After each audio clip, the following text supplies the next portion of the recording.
Okay, so a bit of a video on oxidized fiberglass. That's before.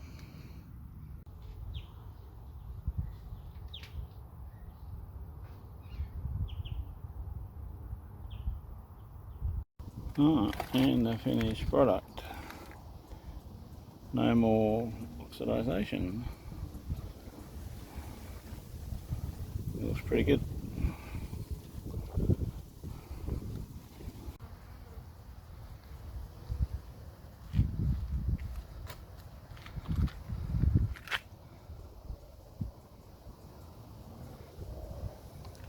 Bit of wax on, wax off with two products. So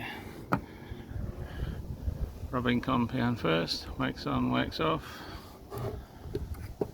and then both Starbrite products. And I used a buffer, so everybody knows how to wax on, wax off, so no need to show that. So this one first, then that one.